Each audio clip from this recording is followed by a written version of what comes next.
हटा दूं भाई?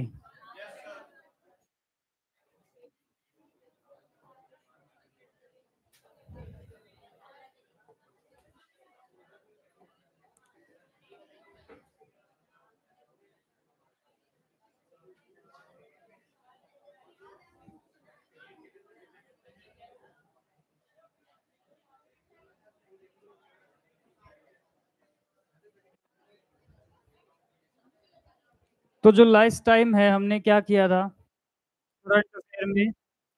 11 अप्रैल तक के करंट अफेयर निपटा दिए थे। आज बात करेंगे 12, 13 और 14, 3 दिन के जो भी करंट अफेयर है उनको हम डिस्कस करेंगे। तो जिसको नोट डाउन करना है साथ के साथ करते रहिएगा। आज का पहला सवाल है, where has started food delivery service on water? यानी कि पहले क्या होता था, स्विगी जो है केवल लैंड पे ही क्या करती थी, फूड की डिलीवरी करती थी। लेकिन स्विगी ऐसी पहली कंपनी है जो कि कहाँ पर डिलीवरी कर रही है, पानी में। पानी में भी कहाँ पर, श्रीनगर में। तो श्रीनगर में आपको आपने सुना होगा एक डल झील है, कौन सी झील है, डल लेक। तो डल लेक पे जो है ना बोट हाउस बने होते हैं जहाँ पे लोग रहते हैं। तो अब जो है स्विगी जो है श्रीनगर की डल लेक में भी क्या करेगी, फूड की डिलीवरी करेगी। ऐसा करने वाली ये पहली कंपनी बन चुकी है। कहाँ पर डिलीवरी करेगी, श्रीनगर की डल लेक में। ठीक है, अब जाएंगे कैसे, बाइक पे? नहीं, ये बोट का यूज करेंगे डिलीवरी के लिए। किसका यूज करेंगे, बोट का यूज करेंगे। कौन सी बोट, शिकारा बोट। क्योंकि डल झील में कौन सी बोट चलती है, शिकारा। तो शिकारा बोट का यूज करेगी कौन सी कंपनी, स्विगी। क्लियर है भाई? तो हाउस बोट पे पहुंचने के लिए इस टाइप की शिकारा बोट का यूज करेगी कौन सी कंपनी, स्विगी। कहाँ पे, श्रीनगर में। क्लियर है?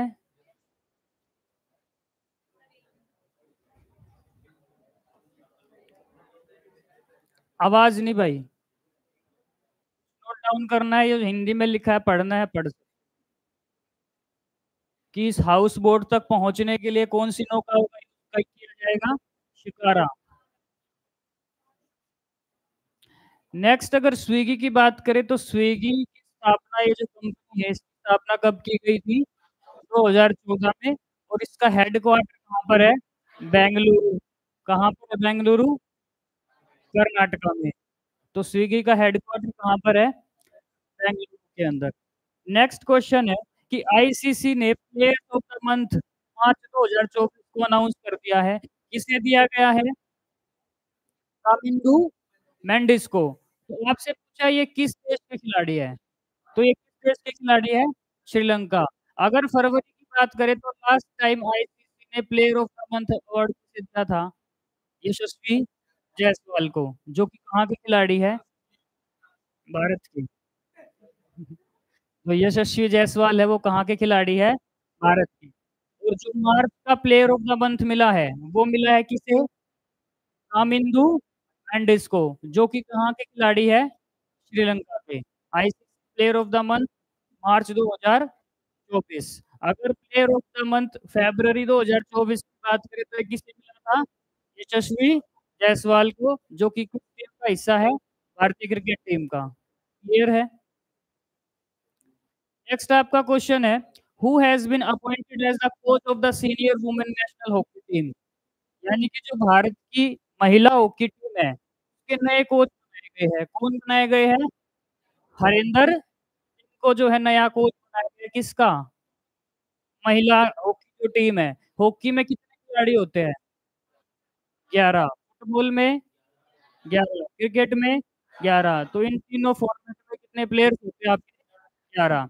अभी लास्ट टाइम जब हमने हॉकी के बारे में डिस्कस किया था तो हमने ये डिस्कस किया था प्लेयर ऑफ द ईयर 2023 का अवार्ड किसने दिया है।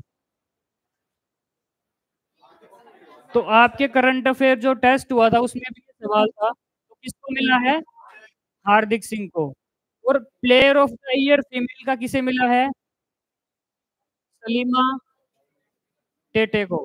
किसको मिला है, सलीमा टेटे। तो याद रखना player of the year men's का अवार्ड दिया गया है किसे, हार्दिक सिंह को। और फीमेल का किसे दिया गया है, हॉकी इंडिया की बात करें तो ये भी मैंने आपको बताया था, हॉकी इंडिया की स्थापना कब होती है? 2008 में। हॉकी इंडिया की स्थापना कब हुई थी? 2008 में। और इसके प्रेसिडेंट कौन है? दिलीप तिर्की। इसके प्रेसिडेंट कौन है अभी? दिलीप तिर्की।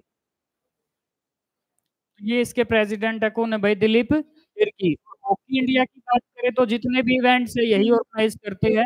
हॉकी इंडिया की स्थापना की गई थी 2008 के अंदर। क्लियर है? अच्छा, वुमेन्स के तो हरिंदर सिंह है। मेंस के तो कौन है? पता है किसी को? Graham read. कौन है? Graham read. ये जो है भारतीय जो पुरुष हॉकी टीम है उसकी क्या है? कोच है। ठीक है, भारत के गोलकीपर कौन है? पीआर श्रीजेश। कौन है? पीआर श्रीजेश। तो ये छोटे छोटे पॉइंट्स है भाई, याद रखा करो इनको। नेक्स्ट है, who has been awarded the John L Jack Swigert JR prize. ये प्राइज किसे नाम लेने में बड़ा अच्छा लग रहा है। ये प्राइज किसको मिला है? इसरो को मिला है। ये मिला है, ये यूएस स्पेस फाउंडेशन के द्वारा दिया गया है। इसके द्वारा, यूएस स्पेस फाउंडेशन के द्वारा ये प्राइज दिया गया है। और ये प्राइज इसरो को मिला है किस लिए? चंद्रयान 3 के लिए। किस लिए मिला है? चंद्रयान 3 के लिए। तो जो सक्सेसफुल लॉन्च किया गया चंद्रयान 3, उसके लिए इसरो को ये अवार्ड मिला है। कौन सा? जॉन एंड जैकल स्विगट जूनियर पुरस्कार। क्लियर है? तो चंद्रयान 3 कब लॉन्च किया गया था? 14 जुलाई 2023 को। ठीक है, उसने चंद्रमा पे लैंड किस तारीख को किया था? 23 अगस्त 2023। तो दोनों की दोनों तारीखें याद रखिए। लॉन्च कब किया गया? 14 जुलाई को। और लैंड कब हुआ? ठीक है, दो सवाल और याद रखने हैं। इसके लैंडर का नाम क्या है? विक्रम। चंद्रयान 3 के लैंडर का नाम क्या है? विक्रम। और इसके रोवर है प्रज्ञान। इसके रोवर का नाम क्या है? प्रज्ञान। क्लियर है? ठीक है, कितना बजट था इसका? लगभग 650 करोड़ के आसपास इसका बजट आया था। ठीक है भाई, तो ये पुरस्कार किसको दिया गया है? इसरो की। इसरो की फुल फॉर्म क्या है? Indian space research organisation. Clear है? इसकी स्थापना कब हुई थी? 15 अगस्त 1969 को। 15 अगस्त 1969 को किसकी स्थापना की गई थी? इसरो की। इसका हेडक्वार्टर कहाँ पर है? बेंगलुरु में। इसके पहले प्रेसिडेंट, पहले चेयरमैन, पहले अध्यक्ष स्थापन किसने स्थापना करी थी? नहीं, विक्रम साराभाई। किसने करी थी? विक्रम साराभाई। और करंट में कौन है इसके चेयरमैन? सोमनाथ। कौन है? एस सोमनाथ। ये चीजें, स्टैटिक की भी चीजें आपको साथ के साथ याद रखनी है। आपके एग्जाम में क्या होता है, स्टैटिक जीके ना कुछ भी पूछ लेता है, लेकिन एक्चुअली स्टैटिक जीके पूछने के पीछे मकसद क्या होता है? जो भी आपकी करंट अफेयर होती है, जो हाल फिलहाल में न्यूज में चली होती है, उसी के बेस पे आपकी क्या पूछी जाती है? स्टैटिक पूछी जाती है। तो जब भी आप करंट अफेयर पढ़ो तो उससे जुड़े कुछ स्टैटिक साथ के साथ आपको याद कर लेने होते हैं, ताकि एग्जाम में अगर इससे रिलेटेड कुछ आए तो आप उसको ठीक कर सको। क्लियर है भाई? तो ये मैंने आपको बता ही दिया कि इसरो को ये किस लिए दिया गया चंद्रयान 3 लॉन्च करने के लिए। इसकी फाउंडेशन डेट कब है? 15 अगस्त 1969। और किसने इसकी स्थापना करी थी? विक्रम साराभाई। और इसरो का हेडक्वार्टर कहाँ पर है? बेंगलुरु में। और चेयरमैन प्रेजेंट में कौन है? एस सोमनाथ। क्लियर है? करना है, नोट डाउन करो फिलहाल।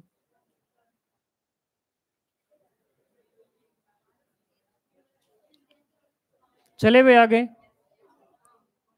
Next, famous scientist Peter Higgs passed away. यानी कि जो पीटर हिग्स है, इनकी मृत्यु हो चुकी है। ये किस वर्क से रिलेटेड थे? तो ये किससे रिलेटेड थे? ये गॉड पार्टिकल की खोज इन्होंने करी थी। किसने करी थी? गॉड पार्टिकल, जिसको बोलते हैं हिग्स बोसोन पार्टिकल। आपने ज्योग्राफी में कभी कभार पढ़ा होगा, एक गॉड पार्टिकल की खोज की गई थी जिसको बोलते हैं हिग्स बोसोन पार्टिकल। तो इसकी खोज करने वाले कौन थे? Peter Higgs. और हाल ही में इनकी क्या हो गई है? डेथ हो चुकी है।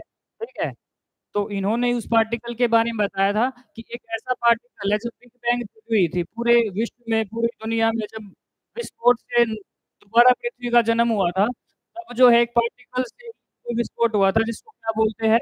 God particle. और इसी का एक दूसरा नाम भी है, जिसको मैंने बताया, हिग्स बोसोन पार्टिकल। अब हिग्स किसका नाम है? इसी का नाम है, पीटर हिग्स। और बोसोन कौन है? भारत के सत्येंद्र नाथ बोस। ये कौन है? सत्येंद्र नाथ बोस। तो इन दोनों ने ही किसके बारे में बताया था? गॉड पार्टिकल्स के बारे में। इसीलिए जो पीटर हिग्स है, ठीक है, और इनको जो है क्या दिया गया? नोबेल प्राइज दिया गया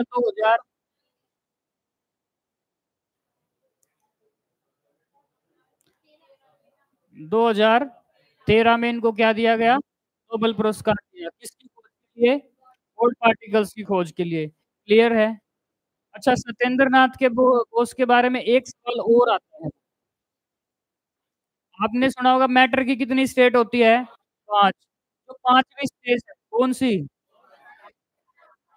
बीईसी, बोस आइंस्टाइन कंडेंसेट। उनके उनको बताने का योगदान किसको जाता है? सत्येंद्र नाथ बोस को जाता है। क्लियर है? अच्छा, एक सत्येंद्र नाथ बोस है, एक जगदीश चंद्र बसु है। तो जगदीश चंद्र बोस हो या बसु हो, उन्होंने क्या किया था? किसकी खोज करी थी? क्रेस्कोग्राफ की, है ना? टेस्ट में भी सवाल था कि क्रेस्कोग्राफ की खोज किसने करी। क्रेस्कोग्राफ क्या करता है दीपक? जो प्लांट होते हैं उनकी ग्रोथ को नापने का काम कौन सा इंस्ट्रूमेंट करता है? क्रेस्कोग्राफ। क्लियर है?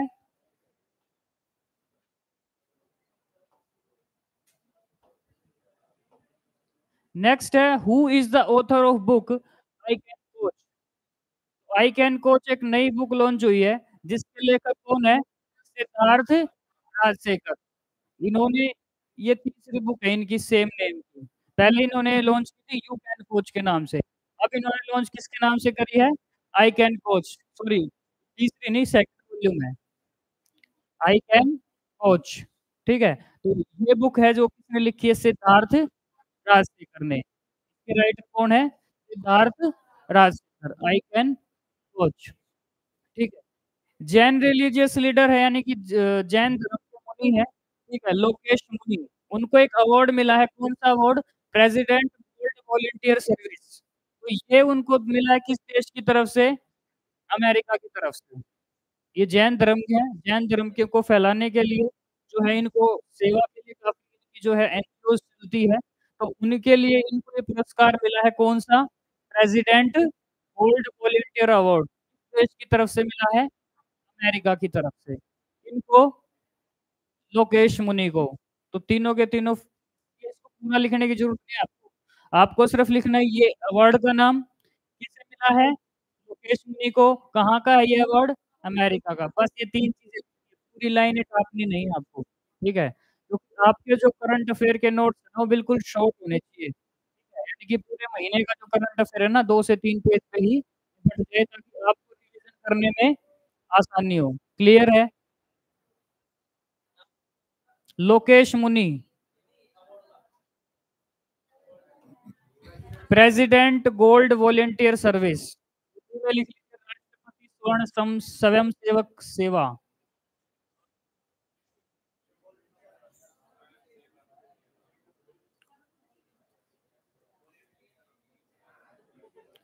हो गया भाई नोट डाउन? नेक्स्ट है आपका, सरहुल फेस्टिवल कहाँ मनाया जाता है? तो सरहुल फेस्टिवल कहाँ पर मनाया जाता है? झारखंड में। अभी हमने कुछ फेस्टिवल और पढ़े थे, जैसे गुड़ी पड़वा कहाँ पर मनाया जाता है? महाराष्ट्र में। तो कुछ फेमस फेस्टिवल देख लेते हैं जो अलग अलग स्टेट में मनाए जाते हैं। तो सरहुल फेस्टिवल कहाँ का है?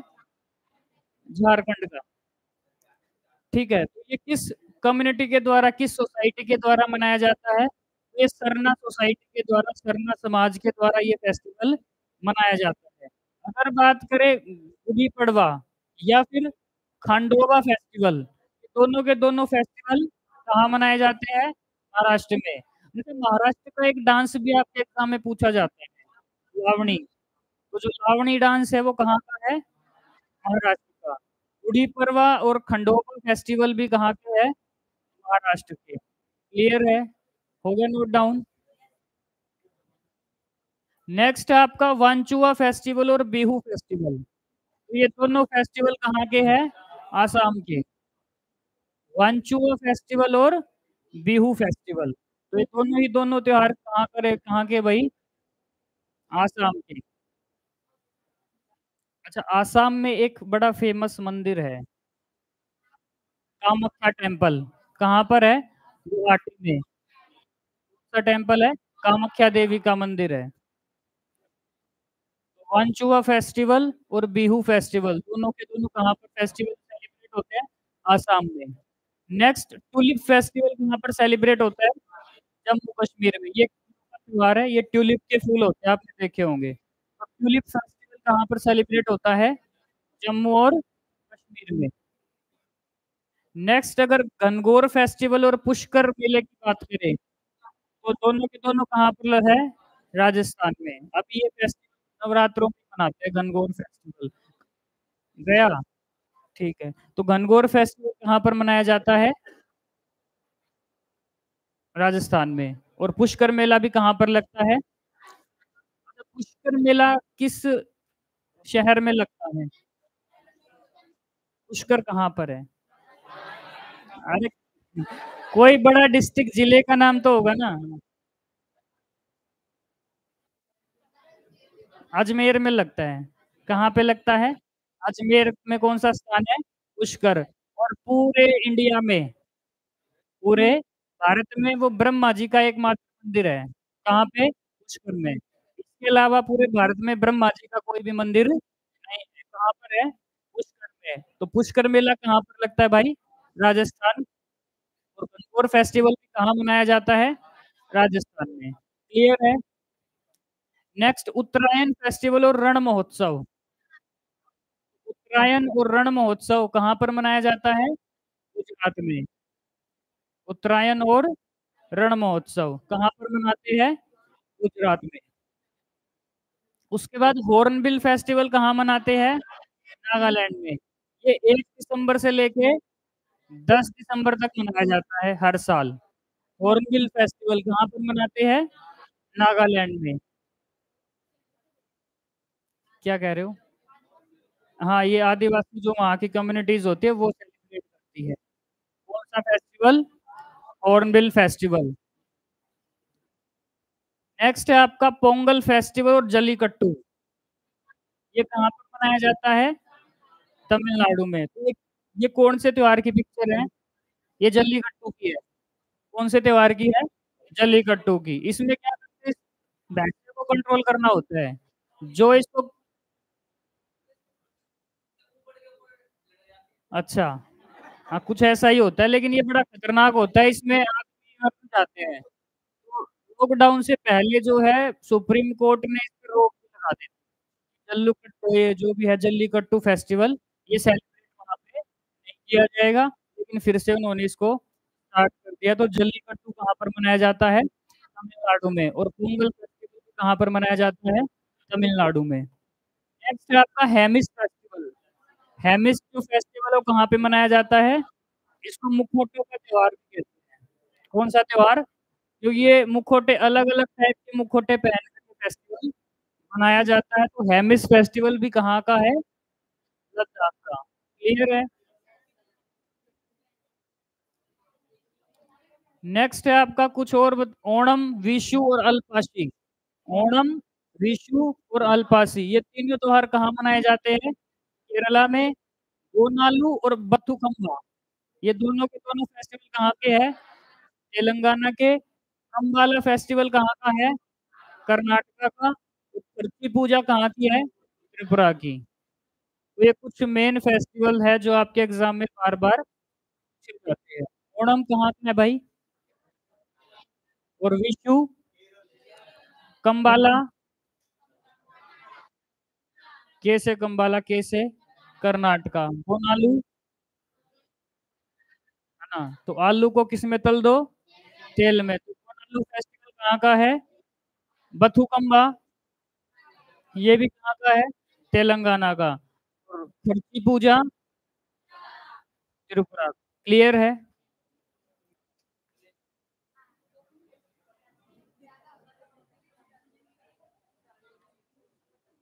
वैसे अलग से मैं स्टैटिक में आपको करवाऊँगा सारे के सारे फेस्टिवल, वो ट्रिक के माध्यम से करेंगे सारे के सारे बड़े आसानी से आपको याद हो जाएँगे। डन भाई। नेक्स्ट क्वेश्चन है, what is India's rank as per the Hurun global unicorn index 2024? तो इंडिया की रैंक कौन सी आई है? थर्ड आई है। अब ये होता क्या है, ये जो यूनिकॉर्न इंडेक्स है, यूनिकॉर्न किसको बोलते हैं? जो भी नए स्टार्टअप होते हैं देश में, उनको यूनिकॉर्न का दर्जा कब दिया जाता है? जब उनका टर्नओवर 1 बिलियन डॉलर का हो जाए। जब उनका टर्नओवर 1 बिलियन डॉलर से ज़्यादा हो जाए, तो उसको किसका दर्जा मिल जाएगा? यूनिकॉर्न को। उस स्टार्टअप को किसका दर्जा मिल जाएगा? यूनिकॉर्न का। ठीक है? जैसे स्विगी है, ज़ोमैटो है, ये भारत के क्या है? यूनिकॉर्न है। ठीक है? इनको यूनिकॉर्न का दर्जा कब मिलेगा? ये नहीं कि कोई भी स्टार्टअप स्टार्ट हुआ और उसको यूनिकॉर्न की कैटेगरी में डाल देंगे, ऐसा नहीं है। जब उस स्टार्टअप का टर्नओवर 1 बिलियन डॉलर से ज़्यादा यानी कि 8200 करोड़ से ज़्यादा हो जाए, तब उसको किसका दर्जा दिया जाएगा? यूनिकॉर्न। तो यूनिकॉर्न के मामले में भारत का नंबर कितने नंबर भारत का जो नंबर है वो कौन-सा आता है? थर्ड नंबर आता है। सबसे ज़्यादा यूनिकॉर्न फिर किस देश में है? सबसे ज़्यादा जो यूनिकॉर्न है वो अमेरिका में है। वहाँ पे कितने यूनिकॉर्न है? 703 यूनिकॉर्न है। इसलिए वो डेवलप्ड कंट्री है क्योंकि वहाँ पे स्टार्टअप बहुत सारे हैं। हर आदमी किसके बारे में सोचता है? बिज़नेस के बारे में सोचता है। ठीक है? दूसरे नंबर पे आता है चाइना। चाइना में कितने यूनिकॉर्न है? 340 और तीसरे नंबर पे आता है कौन? भारत। भारत में केवल कितने यूनिकॉर्न है? 67। तो पता चल गया यूनिकॉर्न क्या होते हैं? ऐसे स्टार्टअप, ऐसे नई कंपनियाँ जिनका टर्नओवर कितना हो जाए? 1 बिलियन डॉलर से ज़्यादा, उसको किसका दर्जा मिल जाएगा? यूनिकॉर्न का। तो यूनिकॉर्न के मामले में भारत की रैंक कौन-सी है? थर्ड रैंक है। क्लियर है? ठीक है, कितने यूनिकॉर्न है? पहले नंबर पे कौन है? अमेरिका। कितने यूनिकॉर्न है? 703। क्लियर है?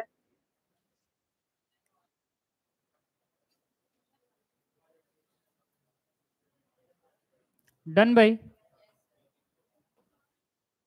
नेक्स्ट है, Murari Lal has passed away, who was he? Murari Lal का हाल ही में निधन हो गया। ये ये एनवायरमेंटलिस्ट थे यानी कि पर्यावरणविद थे। आपने सुना होगा 1973 में एक पर्यावरण से संबंधित आंदोलन हुआ था, चिपको आंदोलन, उत्तराखंड में। चिपको आंदोलन स्टार्ट किसने किया था? सुंदरलाल बहुगुणा ने। लेकिन साथ में कौन थे? मुरारी लाल। तो हाल ही में इनका निधन हुआ है, किसका? मुरारी लाल का। ये कौन थे? एनवायरमेंटलिस्ट यानी कि पर्यावरणविद। इनका संबंध किस आंदोलन से है? चिपको आंदोलन से, जो उत्तराखंड में हुआ था 1973 में, 26 मार्च 1973 में, ठीक है?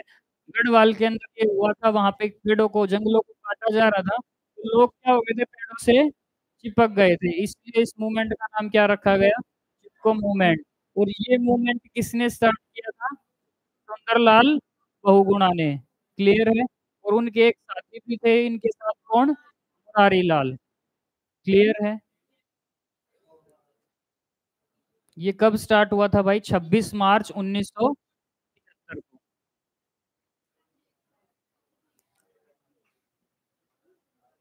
डन भाई। Next, what is the rank of JNU in the QS world university ranking 2024? यानी कि क्यूएस वर्ल्ड यूनिवर्सिटी की जो रैंकिंग देती है, उसमें जेएनयू का कौन सा स्थान है? तो जेएनयू आपको पता है, जवाहरलाल नेहरू यूनिवर्सिटी, जो कि कहाँ पे है? दिल्ली में ही है। उसको 20वां रैंक मिली है। सबसे टॉप पर है ऑक्सफोर्ड यूनिवर्सिटी। सबसे टॉप पर कौन है? Oxford university. और भारत की, मतलब भारत की तो फिर ये टॉप पे ही होगी, कौन से नंबर पे है? 20वें नंबर पे। और आईआईएम अहमदाबाद, इसको कौन सा स्थान दिया गया? 22वां। तो वर्ल्ड की जो भी टॉप 100 यूनिवर्सिटी होती है ना, उनकी रैंकिंग जारी की जाती है किसके द्वारा? क्यूएस वर्ल्ड यूनिवर्सिटी रैंकिंग के द्वारा, है ना? और ये यूनिवर्सिटी तो काफ़ी न्यूज़ में रहती है, जेएनयू यूनिवर्सिटी, क्योंकि जब भी बात आती है देशद्रोह के नाम की, तो किसका नाम आता है? वहाँ 40-40, 45-45 साल के जो है युवक आज भी पीएचडी करते हैं, है ना? वहाँ पे कौन से नारे लगते हैं? क्या चाहिए? आज़ादी, भारत तेरे टुकड़े होंगे, ठीक है? तो इस यूनिवर्सिटी को कौन-सी रैंक मिली है? 20वीं rank US world university ranking में और एक और आईआईएम अहमदाबाद, इसको कौन-सी रैंक मिली है? 22वीं। टॉप पे कौन-सी यूनिवर्सिटी है? ऑक्सफोर्ड यूनिवर्सिटी, क्लियर है?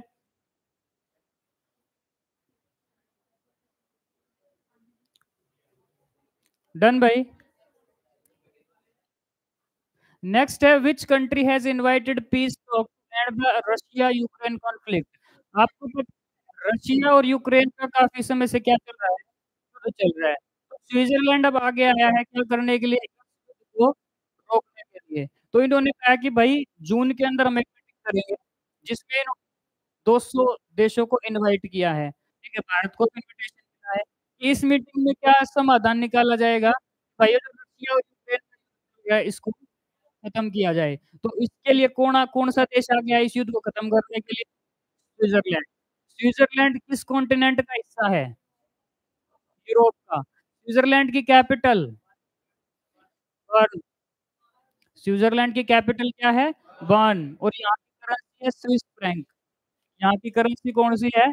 Swiss franc. आप ये देखिए किसकी लोकेशन है? स्विट्ज़रलैंड की। किस से इसकी सीमा लगती है? इटली से, ऑस्ट्रिया से और ये ऑस्ट्रेलिया नहीं है, ऑस्ट्रिया है।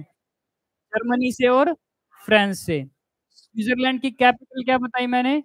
बर्न और इसकी करेंसी क्या है? Swiss franc. क्लियर है? नोट डाउन कर लो।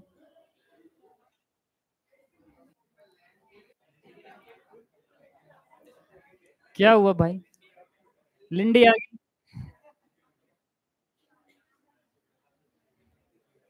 डन भाई? तो स्विट्ज़रलैंड की कैपिटल बर्न, करेंसी कौन-सी है? Swiss franc. तो जब आपका नेक्स्ट टेस्ट होगा कब? 27 ऑफ अप्रैल को। तब जो करंट अफेयर आएँगे वो यहीं से स्टार्ट, ठीक है? यानी कि आज मंडे है, आज के बाद जो भी होगा 27 तक वही आपके किसमें आएगा? टेस्ट में आएगा। क्लियर है? तो Bharat who has become Britain first female high commissioner to India, ठीक है? यानी कि भारत में ब्रिटेन की पहली महिला उच्चायुक्त कौन बनी है? तो ये बनी है लिंडी कैमरन। नाम इसका बड़ा अजीब है, ठीक है? तो लिंडी कैमरन ये भारत की क्या बनी है? ये ब्रिटेन की तरफ से भारत में पहली हाई कमिश्नर बनी है। इससे पहले जो भी बने सारे के सारे मेल थे, लेकिन ये पहली फीमेल है। क्लियर है? नोट डाउन कर लीजिए।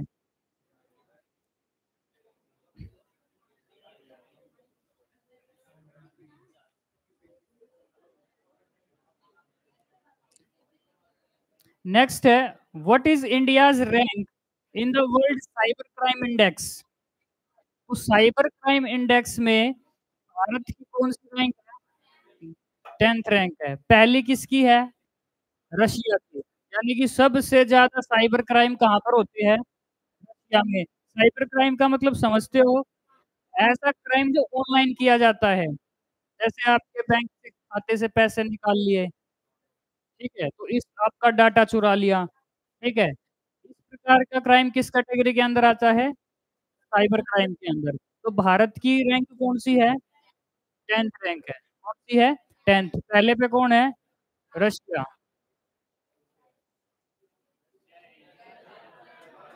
ये भी सवाल है एक, ठीक है?